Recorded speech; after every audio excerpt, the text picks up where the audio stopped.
দাঁড়িয়ে যেতেন, কখনো কখনো জায়গা ছেড়ে দিয়ে আলী ইবনে হাতিমকে বসার স্পেস তৈরি করে দিতেন।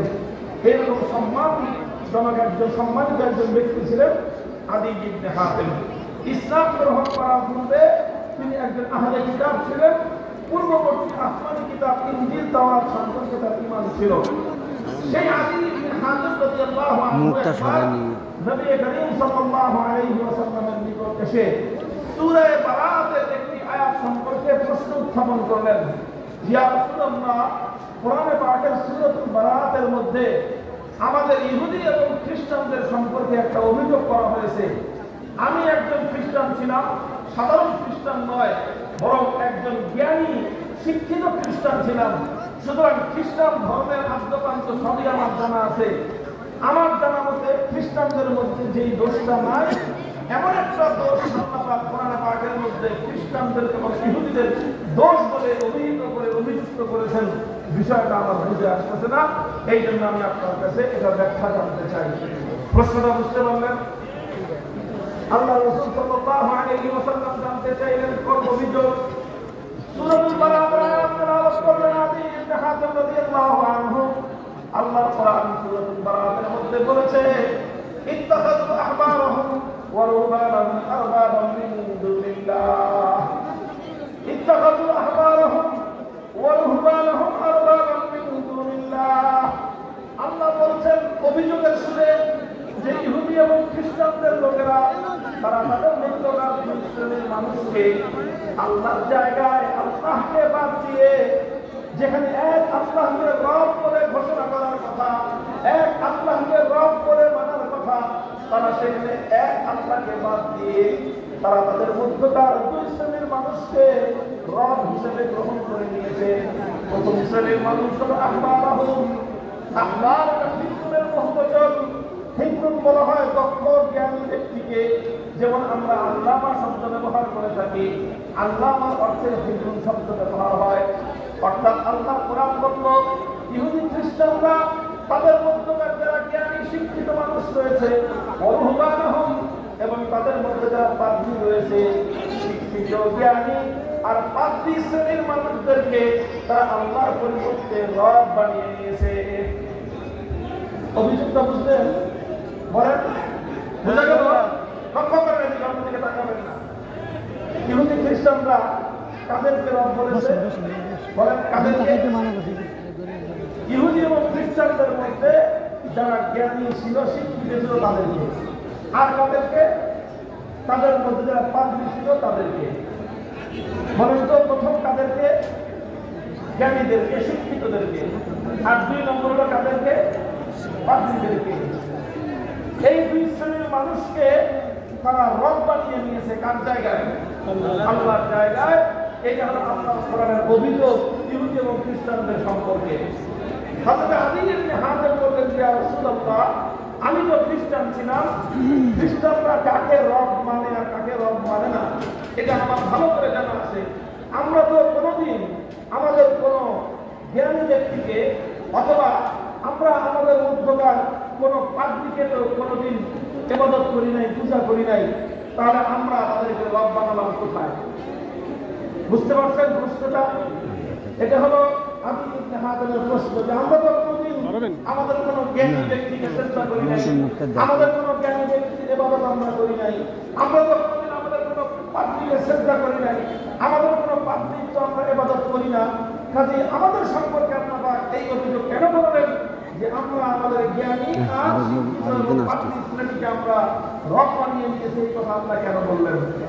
তখন রাসূল সাল্লাল্লাহু আলাইহি ওয়াসাল্লাম পাল্টা প্রশ্ন করবেন এবং নবীর সেই প্রশ্নটা বিভিন্ন হাদিসে শব্দের পার্থক্যে ঠিক অনেকটা এভাবে এসেছে।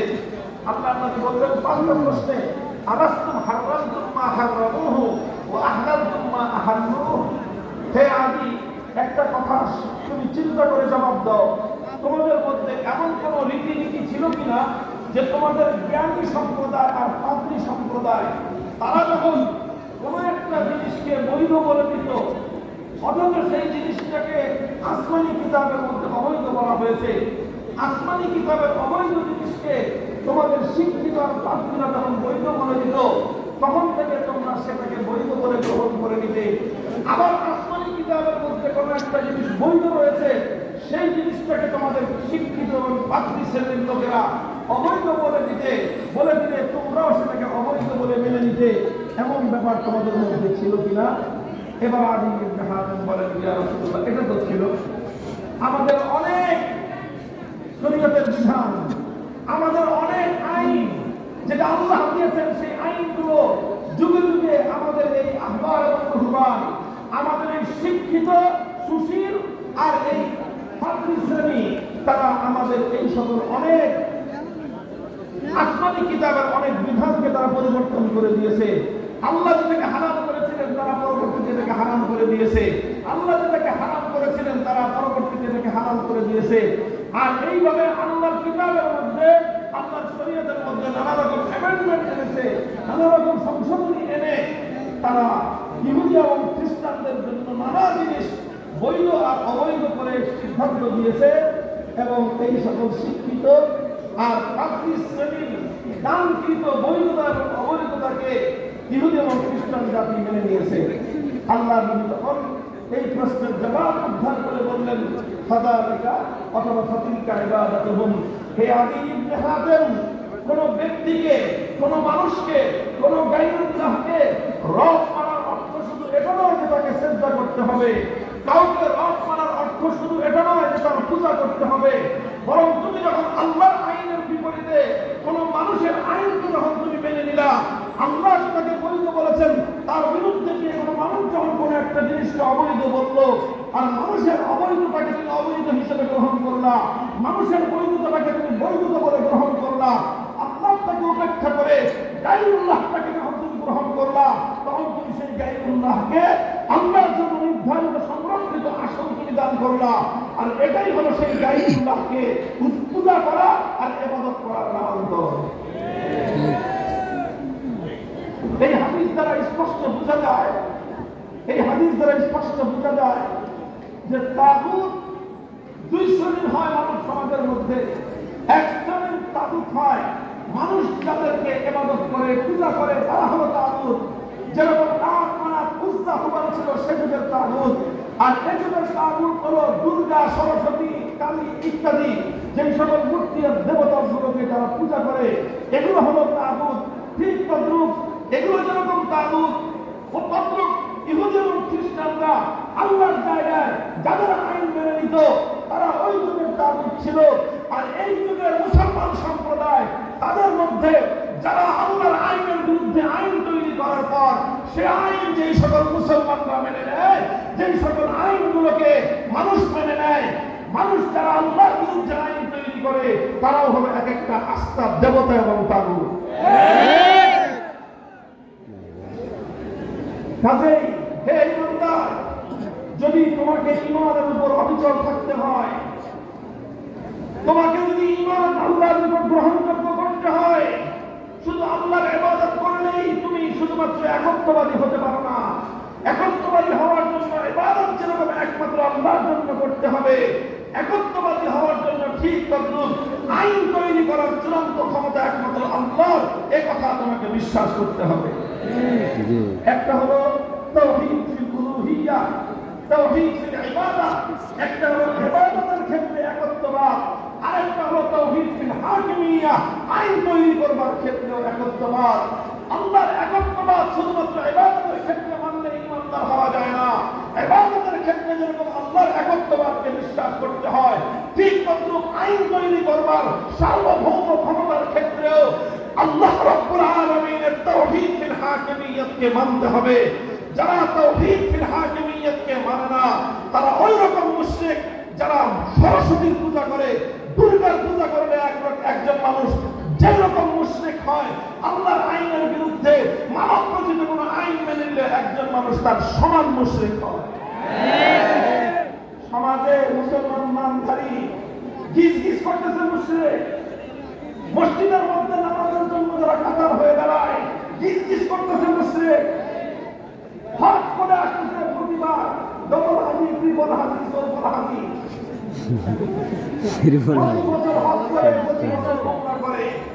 অথচ এই সকল হাজি আর গাজীদের মধ্যে গিজ গিজ করতেছে মুশরিক। কারণ তারা আল্লাহ পাকের তাওহীদ ফিল হাকিমিয়্যাতকে বিশ্বাস করে না, আইন তৈরি করার ক্ষেত্রে আল্লাহ তাওহীদ এবং একত্ববাদকে তারা বিশ্বাস করে না।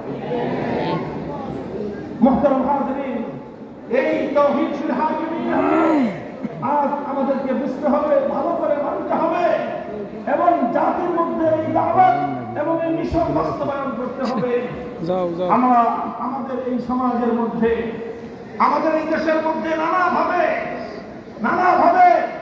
এই তাওহীদুল হাকিমিয়্যাতকে অস্বীকার করে মানুষের কাজের উপর মানব রচিত আল্লাহর আইন বিরোধী আইনকে জাতির উপর চাপিয়ে দিয়ে এই জাতির জন্য শত শত বছর ধরে এক অভিশপ্ত শিরকের অভিশাপ আমাদের গলার উপর চাপিয়ে দেওয়া হয়েছে।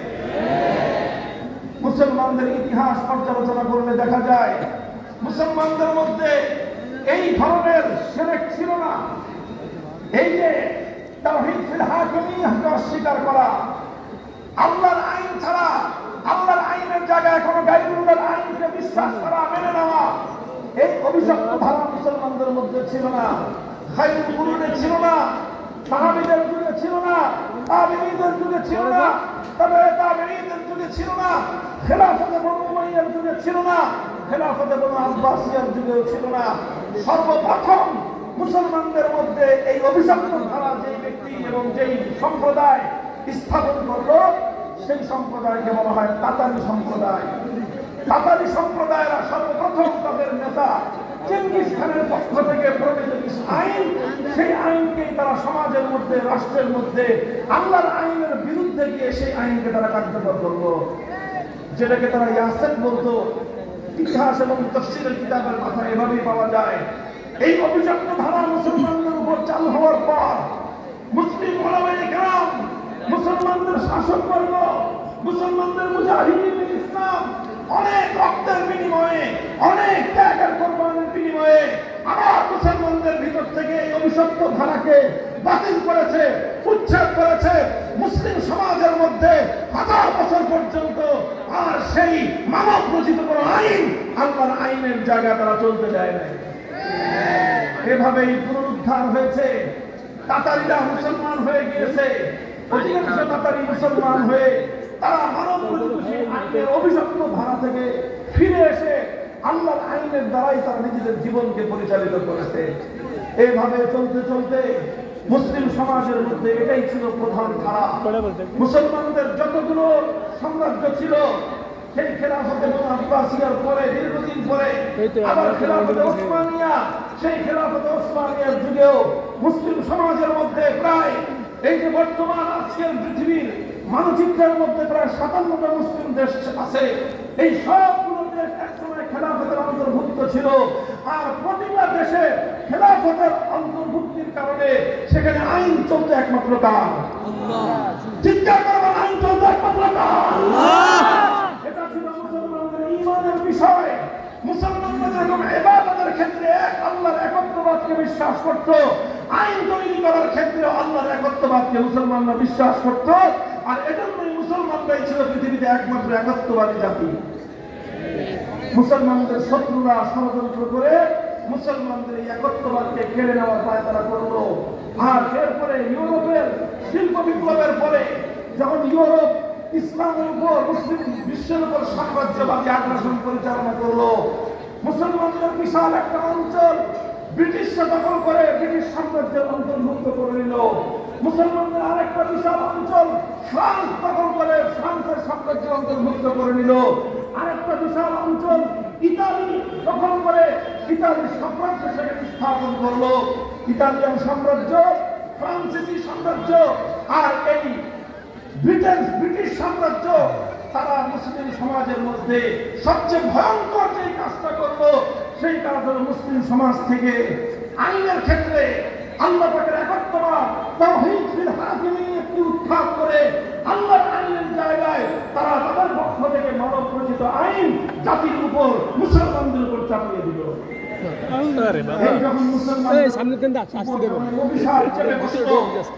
মুসলমানদের উপর যখন অভিশাপ চেপে বসলো, মুসলমানদের অভিভাবক আলেম সমাজ এক মুহূর্তের জন্য নিরাপদ নিষ্পত্তি হয়ে যাবে।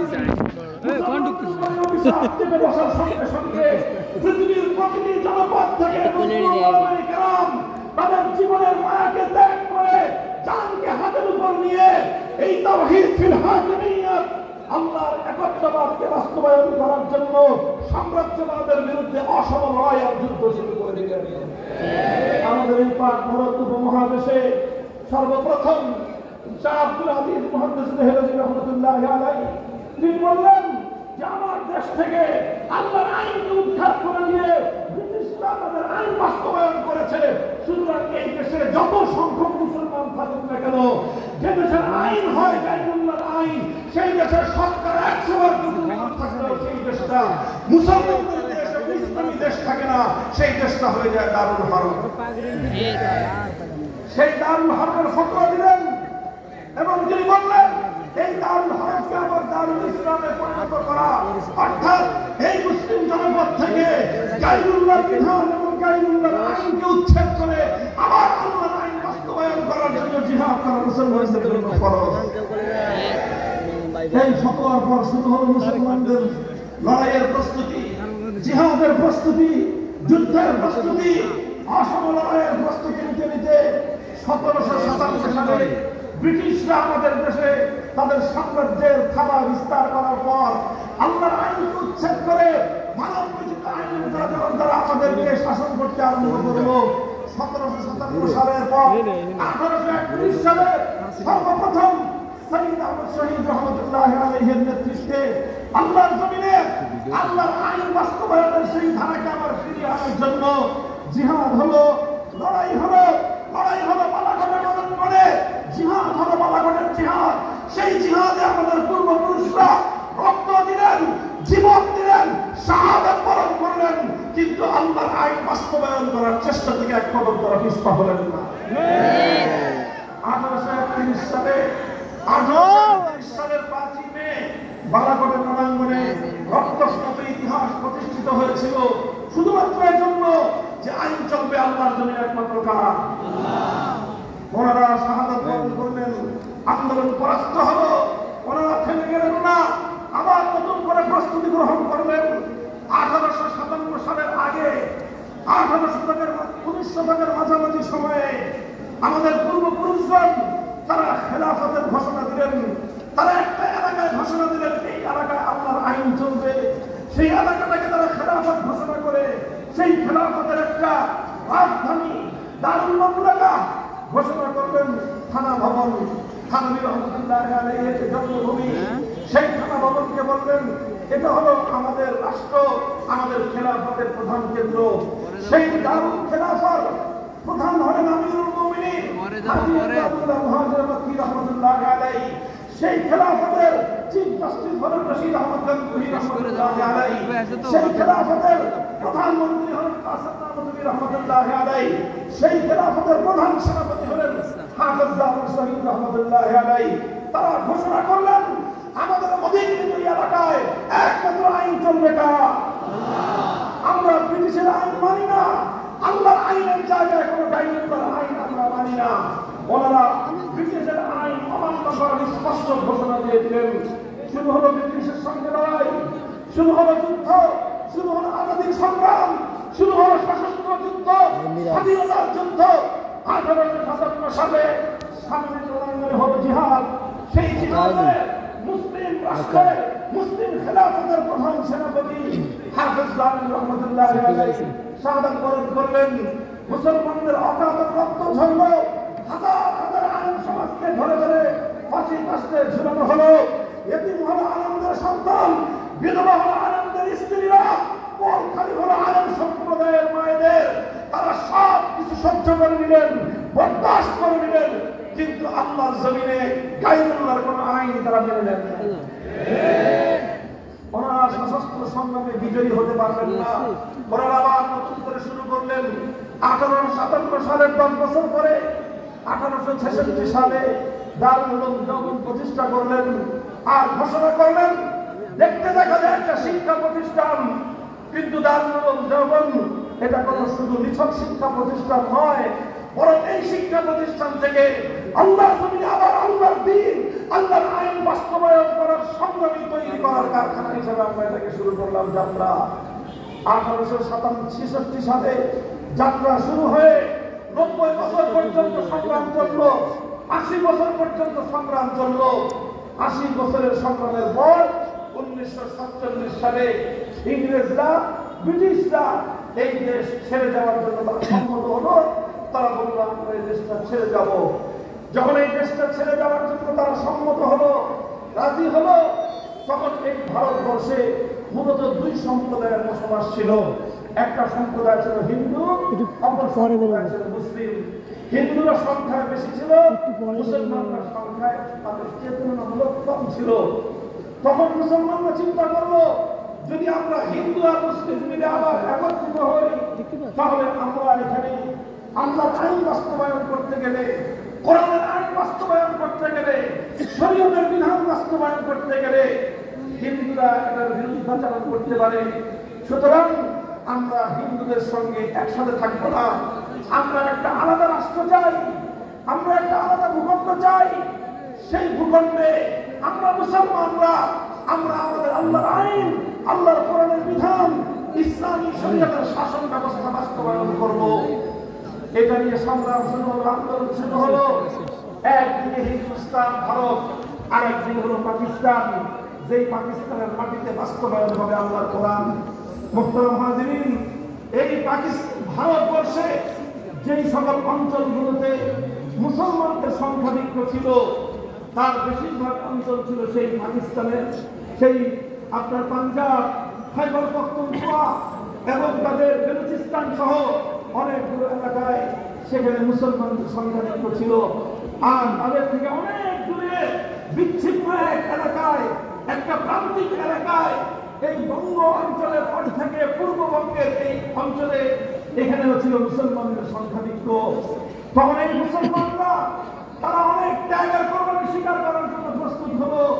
ইতিহাস বলে আল্লাহর জমিনে আল্লাহর আইনের দ্বারা শাসিত হওয়ার জন্য যেই সম্প্রদায়ের সবচেয়ে বেশি ত্যাগের কোরবানি রয়েছে, সেটা বেলুচিস্তানের মানুষ নয়, সেটা পাঞ্জাবের মানুষ নয়, সেটা খাইবার পাখতুনখোয়ার মানুষ নয়, সেটা সীমান্ত প্রদেশের মানুষ নয়, বরং আল্লাহর জমিনে আল্লাহর আইনের দ্বারা শাসন ব্যবস্থা কায়েম করার জন্য যারা সবচেয়ে বেশি ত্যাগ কোরবানির নজরানা পেশ করলো, সেই ভূখণ্ডের নাম, সেই সম্প্রদায়ের নাম হলো, ভূখণ্ডের নাম হলো পূর্ববঙ্গ, আর সেই সম্প্রদায়ের নাম হলো বাঙালি মুসলমান। আলহামদুলিল্লাহ, আমরা আমাদের পূর্বপুরুষদেরকে নিয়ে গৌরব করি, অহংকার করি। মীর নেসার আলী তিতুমী রহমাতুল্লাহ আলাইহি আল্লাহর জমিনে আল্লাহর আইন বাস্তবায়ন করার জন্য প্রতিরোধ সংগ্রাম করলেন। অস্ত্র নাই, শস্ত্র নাই, শক্তি নাই, বাঁশ দিয়ে কেল্লা নির্মাণ করলেন, বাঁশের লেঠের বানায়ে ইংরেজদের বিরুদ্ধে আল্লাহর বিধানকে বাস্তবায়ন করার জন্য যুদ্ধ করলেন, লড়াই করলেন। ইংরেজরা বন্দুক দিয়ে, তোপ কামান দিয়ে তিতুমীরের বাঁশের কেল্লা আগুন দিয়ে জ্বালিয়ে দিল। তিতুমীরের লাঠিয়ালদের বিরুদ্ধে বন্দুক নিয়ে তারা যুদ্ধ করল। তিতুমীর এবং তার লাঠিয়াল বাহিনী শাহাদাত বরণ করলেন, রক্ত দিয়ে আল্লাহর জমিনকে রঞ্জিত করলেন। কিন্তু আল্লাহর আইনের জায়গায় আল্লাহর আইনের সামনে মাথা নত করলেন। আমাদের এদেশের আরেকজন বিপ্লবী সংগ্রামী, স্বাধীনতার এক মহানায়কের নাম হাজী শরীয়তুল্লাহ রহমতুল্লাহ আলাইহি। হাজী শরীয়তুল্লাহ আন্দোলন ইতিহাস থেকে পড়ুন, তার আন্দোলনের নাম ছিল ফরায়েজি আন্দোলন। তিনি এক জামাত গঠন করলেন, সেই জামাতের নাম ছিল ফরায়েজি জামাত। ফরায়েজি মানে কি? ফরায়েজি মানে হলো আল্লাহর ফরজ বিধানগুলো বাস্তবায়ন করার আন্দোলন। তিনি আল্লাহর ফরজ বিধান বাস্তবায়ন করার জন্য আন্দোলন শুরু করলেন। সেই আন্দোলনে অসংখ্য মানুষ রক্ত দিল, জীবন দিল, শাহাদাত বরণ করলো। এই বাংলা জনপদের মুসলমানরা শত শত বছর পর্যন্ত আল্লাহর জমিনে আল্লাহর আইনের দ্বারা শাসিত হওয়ার জন্য ত্যাগ, কোরবানি আর শাহাদাতের অসংখ্য নজরানা পেশ করেছেন। এরপরে দেখেন, যখন 1947 সাল আসলো, এই ভারতবর্ষ স্বাধীন হবে। ভারতবর্ষ স্বাধীন হওয়ার সময় এই বাংলার মুসলমানদের সামনে দুটো অপশন ছিল, দুটো সুযোগ ছিল।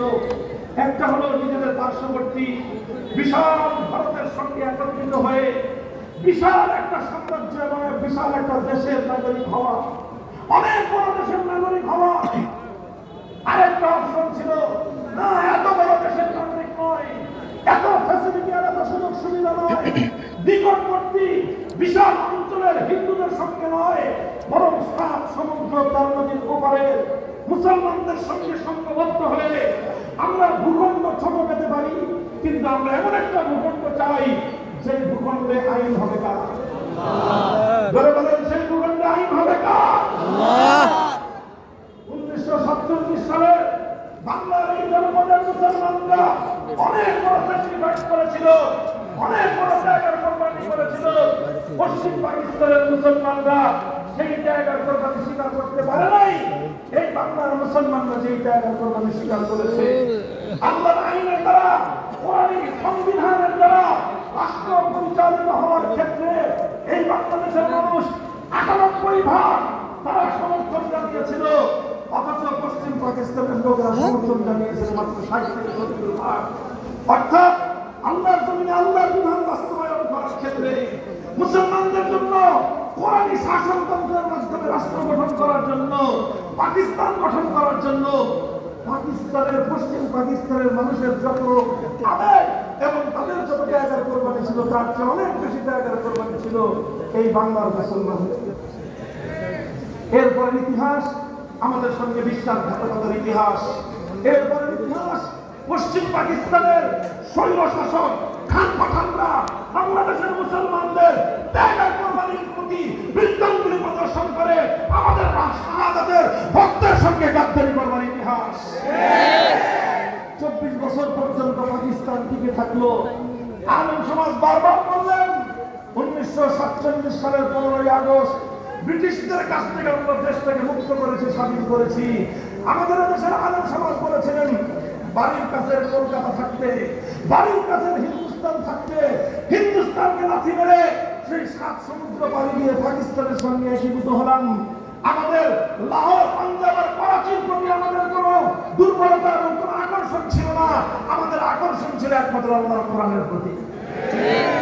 কিন্তু তারা আমাদের জাতির সঙ্গে গাদ্দারি করেছে, বিশ্বাসঘাতকতা করেছে। এ জাতির বাংলাদেশের মুসলমানরা আল্লাহর আইন বাস্তবায়ন করার জন্য যে ত্যাগ আর কোরবানি স্বীকার করলেন, তারা বিন্দুমাত্র তার মূল্যায়ন করল না। ওলামায়ে কেরাম তখন বলতেন, পাকিস্তান তো গঠন হয়েছিল উদ্দেশ্য, ঘোষণা, অঙ্গীকার, জাতির সঙ্গে কমিটমেন্ট ছিল যে দেশের সংবিধান হবে কোরআনী সংবিধান, শাসনতন্ত্র হবে ইসলামী শরিয়া শাসনতন্ত্র। আপনারা সেই কোরআনী শাসনতন্ত্র বাস্তবায়ন করেন না কেন? পাকিস্তানের শাসকরা বলতো, রাষ্ট্রটা এখন শিশু রাষ্ট্র, তো হুজুর কিছুদিন সময় দেন, আমরা আস্তে আস্তে এই রাষ্ট্রটাকে আগে সর্বদিক থেকে অর্থনৈতিক, সামাজিক, ব্যবসায়িক সব দিক থেকে শক্তিশালী করে নেই, তারপরে আমরা ইসলামী শাসনতন্ত্র দিব, আমরা ইসলামী আইন বাস্তবায়ন করব। এখন যদি আমরা ইসলামী আইন বাস্তবায়ন করতে যাই, ইউরোপ আমেরিকার লোকেরা আমাদেরকে সাহায্য করবে না, ওরা আমাদেরকে সহযোগিতা করবে না। ওদের সাহায্য সহযোগিতা না নিলে আমাদের পাকিস্তান উন্নতি করতে পারবে না। এই বলতে বলতে বলতে বলতে 24 বছর পার হয়ে গেল, কিন্তু তাদের এই শিশু রাষ্ট্র আর কোনোদিন সমালোচ হল। আমার আব্বাজান মরহুম সাইদুল হাদিস আল্লামা আজিজুল হক রহমাতুল্লাহি আলাইহির কাছ থেকে কথা আমি বহুবার শুনেছি।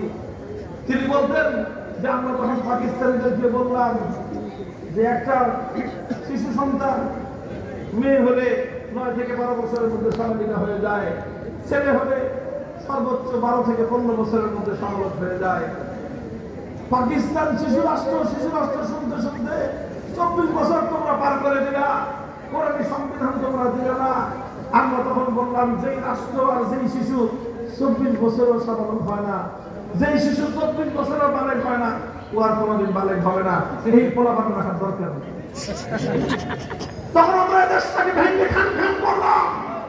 আমরা তখন পাকিস্তানিদেরকে বলে দিলাম, আসসালাম, কোরআনের সংবিধান বাস্তবায়নের জন্য যে পাকিস্তান কায়েম করা হয়েছিল, সেখানে যদি কোরআনের আইন বাস্তবায়ন না করা যায়, পাকিস্তানের গদিতে আগুন ধরাও।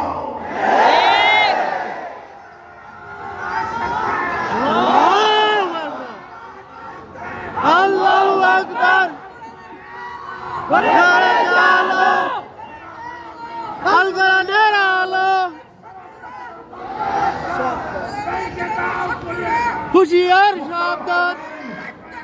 এই যখন পাকিস্তানিদের সঙ্গে আলেম সমাজের বিধানন্দ, আলেম সমাজের যখন এটা নিয়ে তাদের সঙ্গে দ্বন্দ্ব আর লড়াই চলছে, আলেমরা বলতেছে যে উদ্দেশ্যে যে অঙ্গীকার করে মুসলমানদের জন্য আলাদা ভূখণ্ড নেওয়া হয়েছিল সে অঙ্গীকার তোমরা বাস্তবায়ন করো, আমরা কোরআনের সংবিধান চাই।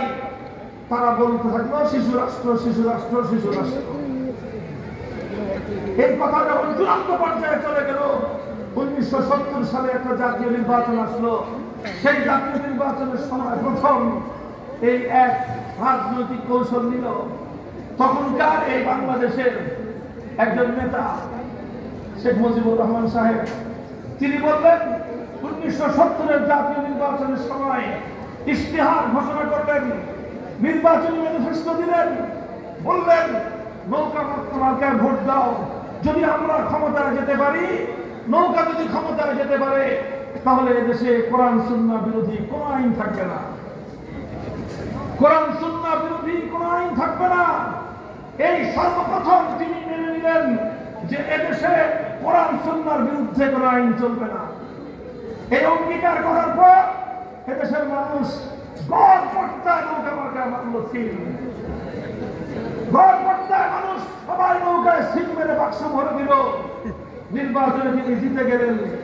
তিনি জিতলেন ঠিক, পশ্চিম পাকিস্তানের গাদ্দারেরা তারা বাংলাদেশের মুসলমানদের হাতে ক্ষমতা হস্তান্তর করলো না, বরং ক্ষমতা হস্তান্তর না করে 1971 সালের 25শে মার্চের ভয়াল রাতে তারা নিরস্ত্র বাঙালিদের উপর সশস্ত্র বর্বর হামলা চালালো। 26শে মার্চ বাংলার মানুষেরা তারা স্বাধীনতার যুদ্ধের জন্য ঝাঁপায়ে পড়লো। 9 মাসের রক্তক্ষয়ী মুক্তিযুদ্ধের মধ্য দিয়ে 1971-এর 16 ডিসেম্বর বাংলাদেশ স্বাধীনতা অর্জন করলো। বাংলাদেশের স্বাধীনতা অর্জন করার কিছুদিন পরে শেখ মুজিবুর রহমান সাহেব এই পূর্ণ সময়টাতেই পাকিস্তানের জেলখানায় তিনি আপ্যায়িত হয়েছেন।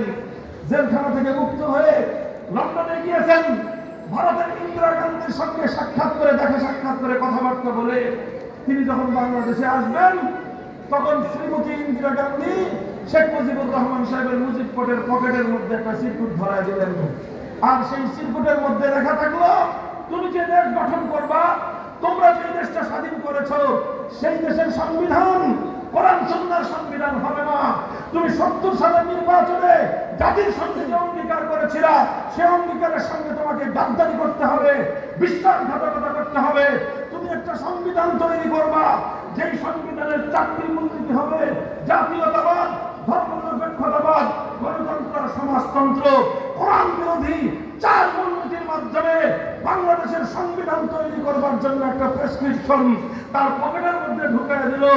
আর সেই প্রেসক্রিপশন নিয়ে শেখ মুজিবুর রহমান সাহেব বাংলাদেশে এসে জাতির সঙ্গে কৃততার সেই অঙ্গীকার এবং ওয়াদার কথা ভুলে গিয়ে সর্বপ্রথম বাংলার 7 কোটি মানুষের সঙ্গে তিনি গাদ্দারি করে কোরআন সুন্নাহ বিরোধী কোন আইন তৈরি না করবার সেই অঙ্গীকার থেকে তিনি সরে গিয়ে কোরআনের জায়গায় ইসলাম বিরোধী ধর্মনিরপেক্ষতা নামক টুকরি মতবাদ জাতির উপর চাপিয়ে দিলেন। মুহতারাম হাজিরিন, ধর্মনিরপেক্ষতাবাদ দিয়ে অনেক লম্বা কথা, এক আলোচনায় এত কিছু বলা যাবে না। পরিষ্কার মনে রাখবেন, ইসলামের কালেমা হলো ইবাদতের একমাত্র গুরুত্বকে আল্লাহ, ইসলামের কালেমা হলো আইন চলবে একমাত্র কার আল্লাহ। ধর্মনিরপেক্ষ মতবাদের কালেমা হলো এই যে আইন করার ক্ষেত্রে আল্লাহর বিধানের দিকে লক্ষ্য রাখা যাবে না। ধর্মনিরপেক্ষতার মূল সূত্রই হলো রাষ্ট্র পরিচালনার ক্ষেত্রে কোরআন সুন্নাহর কোন নির্দেশনা মানা যাবে না। এটাই হলো ধর্মনিরপেক্ষতা। এই জন্য ধর্মনিরপেক্ষতাকে অনেক একটা রাজনৈতিক মতবাদ হিসেবে আপনারা বুঝে থাকেন। যারা ধর্মনিরপেক্ষতাকে, সেকুলারিজমকে শুধুমাত্র একটা রাজনৈতিক মতবাদ মনে করেন, মস্ত বড় ভুল। ধর্মনিরপেক্ষতা কোন রাজনৈতিক মতবাদ নয়, বরং ধর্মনিরপেক্ষতা হলো এই পৃথিবীতে ইসলামের সঙ্গে সবচেয়ে বড় সাংঘর্ষিক একটা ভিন্ন ধর্মের নাম। যারা ইসলাম ধর্মের অনুসরণ করে তারা ধর্মনিরপেক্ষ ধর্ম অনুসরণ করতে পারে না। যারা ইসলাম ধর্মের অনুসারী হয় তারা সেকুলার ধর্ম অনুসরণ করতে পারে না। কারণ ইসলাম বলে কোরআন আইনের সূত্র হবে কোরআন সুন্নাহ ধর্মনিরপেক্ষতা বলে আইনের সঙ্গে কোরআন সুন্নাহর কোনো সম্পর্ক থাকতে পারে না। বরং আমি তো বলি যে ধর্মনিরপেক্ষ ধর্মটা, এই যে সেকুলার ধর্ম, এটা এক বিবেচনায় হিন্দু, বৌদ্ধ, ইহুদি, খ্রিস্টান ধর্মের চেয়েও ইসলামের জন্য আরো বেশি ভয়ঙ্কর। বলবেন কেন? কারণ হলে একজন মানুষ যদি হিন্দু হয় সবাই বুঝে যে ও মুসলমান না। কথা বলেন? কোন মানুষ কোন হিন্দুকে মুসলমান মনে করে? কারণ হিন্দু তো হিন্দুই, আবার মুসলমান হয় কিভাবে? কোন মানুষ যদি বৌদ্ধ, খ্রিস্টান হয় কেউ কাউকে মুসলমান মনে করে না। তার জন্য এই জন্য তাকে ইসলামের দাওয়াত দেয়, ভাই তুমি ইসলামের কালেমা গ্রহণ করো, চিরস্থায়ী জাহান্নাম থেকে তুমি মুক্তি পেয়ে যাবা। এই জন্য একজন মানুষ একসাথে হিন্দু আর মুসলিম হতে পারে না, একজন মানুষ একসাথে খ্রিস্টান আর মুসলমান হতে পারে না, একজন মানুষ একই সঙ্গে বৌদ্ধ, ইহুদি আর মুসলমান হতে পারে না। কারণ সবাই জানে হিন্দু, বৌদ্ধ, ইহুদি, খ্রিস্টান হলে মুসলমান হওয়া যায় না। কিন্তু মানুষ এটা জানে না যে সেকুলার হলে মুসলমান হওয়া যায় না। এই জন্য আজ গোটা মুসলিম সমাজের মধ্যে মুসলিম নামধারী সেকুলারে ভরে গেছে। সেকুলার মুসলিম অর্থ হলো হিন্দু মুসলিম, সেকুলার মুসলিম মানে হলো হিন্দু মুসলিম, সেকুলার মুসলিম মানে হলো খ্রিস্টান মুসলিম। আপনারা বলেন দুনিয়াতে খ্রিস্টান মুসলিম নামক কোন পদার্থ পৃথিবীতে খুঁজে পাওয়া যাবে? কোন মানুষ একই সঙ্গে খ্রিস্টান মুসলিম হতে পারে? কোন মানুষ একসঙ্গে হিন্দু মুসলিম হতে পারে? কোন মানুষ একই সঙ্গে বৌদ্ধ মুসলিম হতে পারে? হিন্দু, বৌদ্ধ, খ্রিস্টান যেরকম মুসলিম হতে পারে না, কোন ব্যক্তি সেকুলার হলে সব মুসলিম হতে পারে না।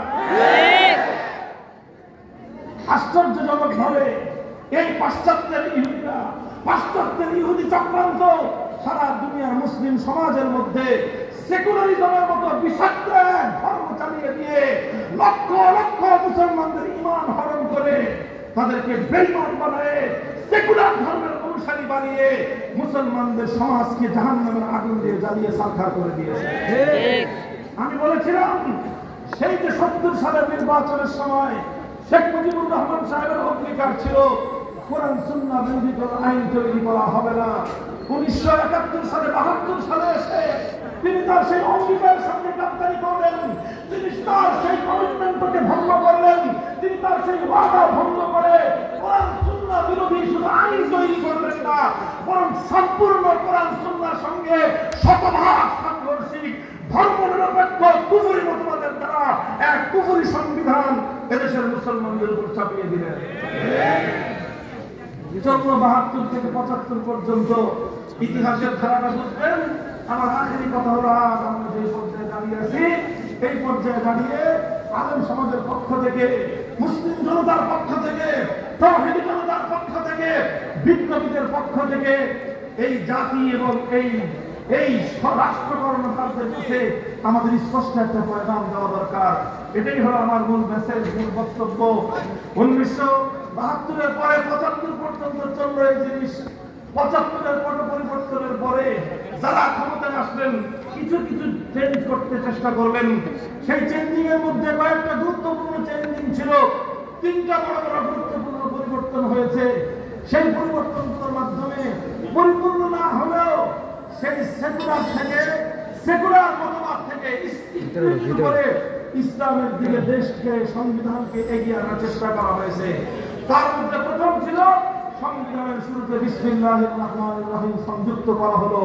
2 নম্বর, সংবিধানের শুরুতে সব কিছুর জন্য আল্লাহর উপর অবিচল আস্থা এবং বিশ্বাসকে সংবিধানের মূল ভিত্তি হিসেবে স্থাপন করা হলো। আল্লাহর উপর অবিচল আস্থা এবং বিশ্বাস, এই ভিত্তি যখন স্থাপিত হয়, আসলে এই ভিত্তির মাধ্যমেই সংবিধানের মধ্যে কোরআন সুন্নাহ বিরোধী যতগুলো ধারা আছে সবগুলো ধারা স্বয়ংক্রিয়ভাবে বাতিল হয়ে যাওয়ার কথা। এই জন্যই এই কথাটা বুঝতে পেরেছে এই সেকুলার ধর্মের ধ্বজাধারীরা। এই জন্য সুযোগ পাওয়ার পর সর্বপ্রথম তারা সংবিধান থেকে আল্লাহর উপর অবিচল আস্থা এবং বিশ্বাসকে তারা মুছে ফেলেছে। কারণ আল্লাহর উপর অবিচল আস্থা এবং বিশ্বাস যদি থাকে, তাহলে কোরআন সুন্নাহ বিরোধী কোনো আইন, কোনো নীতি, কোনো সংবিধানের ধারা এখানে থাকতে পারে না। মুহতারাম হাজিরিন, আস্তে আস্তে আমরা যে পর্যায়ে এসে এখন দাঁড়িয়েছি, আমাদের এই সংবিধানের মধ্যে প্রায় 17 বার অ্যামেন্ডমেন্ট এসেছে, 17 বার 18 বার সংশোধনী এসেছে। হয়েছে। এই সব সংশোধনের পর এখন বাংলাদেশের সবচেয়ে যে আওয়াজ চারিদিক থেকে শোনা যায়, সেই আওয়াজের নাম হলো সংস্কার, সংস্কার, সংস্কার। কথা বলেন, সংস্কারের আওয়াজ। আমরা আমাদের স্পষ্ট দায়িত্বহীন সংস্কারের কথা তুলে ধরতে চাই।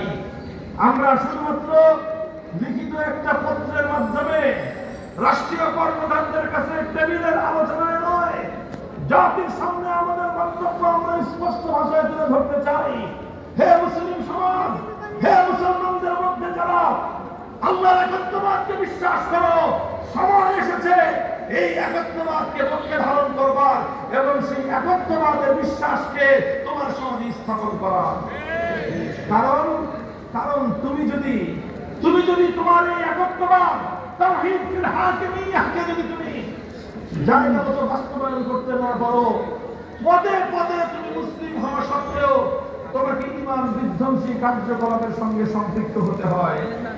এই যে দেখেন, যে কোনো জাতীয় দিবস আসলে আমাদের বাংলাদেশের যে জাতীয় ক্যান্টনমেন্ট আছে, সেই ক্যান্টনমেন্টের মধ্যে একটা শিখা অনির্বাণ আছে। কি অনির্বাণ? অর্থাৎ আগুন জ্বলছে তো জ্বলছে, জ্বলছে তো জ্বলছে, সেই যে দাঁড়াইছে আর কোনোদিনে আগুন নেবে না।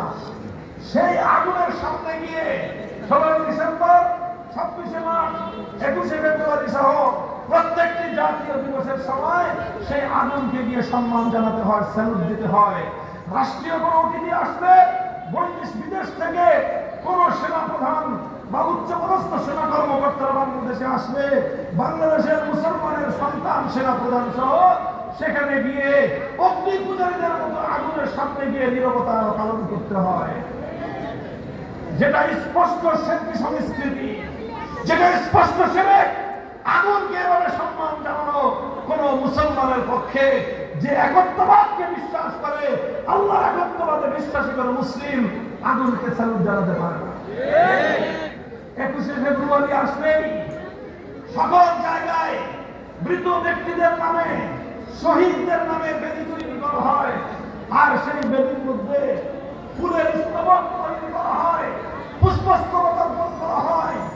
এটা এমন একটা সেনসিটিভ বিষয়, কেন এটা নিয়ে আমরা কথা বলি না? কারণ কিছু বলতে গেলেই বলা হবে যে আমরা 21-এর চেতনা বিরোধী। আমরা 21-এর চেতনা বিরোধী না। 1952 সালে 21শে ফেব্রুয়ারি জীবন দিয়েছিল আমাদের ভাইয়েরা, ইসলাম রফিকুল ইসলাম আব্দুল জব্বার। এরা সবাই মুসলিম মায়ের সন্তান ছিল। এই সকল মুসলিম সন্তানরা তারা তাদের মাতৃভাষা বাংলার প্রতি যখন বৈষম্য হয়েছে, সেই বৈষম্যের বিরুদ্ধে, সেই জুলুমের বিরুদ্ধে কথা বলতে গিয়ে অকাতরে তাদের জীবন দিয়েছে। তারা কোন শিরকি সংস্কৃতি বাস্তবায়নের জন্য জীবন দেয়। কিন্তু সেকুলার রাষ্ট্র, সেই সেকুলার রাষ্ট্র এবং সেই সেকুলার ব্যবস্থাপনা সেই সকল শহীদদের জায়গায় কিছু বেদি তৈরি করলো, আর সেই বেদিতে খালি পায়ে হেঁটে গিয়ে সেখানে ফুল দিতে হয়। অথচ ইসলাম ধর্ম মতে, কোরআন সুন্নাহর স্পষ্ট ফতোয়া মতে কোন মৃত ব্যক্তির কবর অথবা তার স্মৃতি ফলকের উপর কোন ফুল অথবা কোন ফুলের স্তবক অর্পণ করা, এটা স্পষ্ট শিরকি সংস্কৃতি, ইসলামে হারাম এবং নিষিদ্ধ। অথচ মুসলমানদের দেশের এত বড় একটি জাতীয় দিবসে সেখানে এই শিরকি সংস্কৃতির বিরুদ্ধাচরণ করার উপায় নাই। কারণ সেটার বিরুদ্ধে কোরআনের ফতোয়ার কথা বলতে গেলে ওরা বলবে যে এরা 21-এর চেতনার পরিপন্থী। আমরা বলি যে না, আমরা 21-এর চেতনার পরিপন্থী না, আমরা মাতৃভাষার সম্মান এবং মর্যাদার পক্ষের শক্তি। কিন্তু আমরা শহীদ মুসলমানদের জন্য শিরকি সংস্কৃতির মাধ্যমে শ্রদ্ধা প্রদর্শনে বিশ্বাসী না। আজ এই যে বাংলাদেশের যে সংসদ রয়েছে, এই সংসদে যদি কোনো ব্যক্তিকে সংসদ সদস্য হিসেবে শপথ নিতে হয়, তাহলে সেই শপথের মধ্যে এমন কথা, এমন শপথনামা রয়েছে, সেই শপথনামা পরিপূর্ণভাবে বাস্তবায়ন করতে গেলে একজন মানুষকে তাওহীদ ফিল হাকিমিয়াহ, আল্লাহর একত্ববাদের সঙ্গে বিশ্বাসঘাতকতা করতে হয়। এই সংবিধানের আলোকে একটা দৃষ্টান্ত দিয়ে আমি আলোচনা সমাপ্তি থেকে দিচ্ছি, খুব ভালো করে বুঝেন। বাংলাদেশের চলমান সংবিধানের আলোকে একটা নির্বাচন কমিশন আছে। কি আছে? বাংলাদেশের যে কোনো রাজনৈতিক দল বাংলাদেশে রাজনীতি করতে চাইলে হলো কি নির্বাচন কমিশনের নিবন্ধন লাগবে। আর নির্বাচন কমিশনের নিবন্ধন নিতে গেলে অনেকগুলো কোরআন সুন্নাহ বিরোধী আইন সেখানে মুখোমুখি হতে হয়। আর সেই আইনের সঙ্গে সামান্য একটু বিরোধ হলে তখন ইসলামকে পরিবর্তন করতে হয়, কিন্তু তারা তাদের কুফরি সংবিধানের ধারাকে পরিবর্তন করে না। তার জ্বলন্ত দুটো দৃষ্টান্ত আমি দেখাই। আপনারা জানেন বাংলাদেশে ওলামায়ে কেরামের নেতৃত্বে একটা রাজনৈতিক সংগঠন ছিল। সেই সংগঠনটার নাম হলো ইসলামী শাসনতন্ত্র আন্দোলন। নামটা জানেন আপনারা?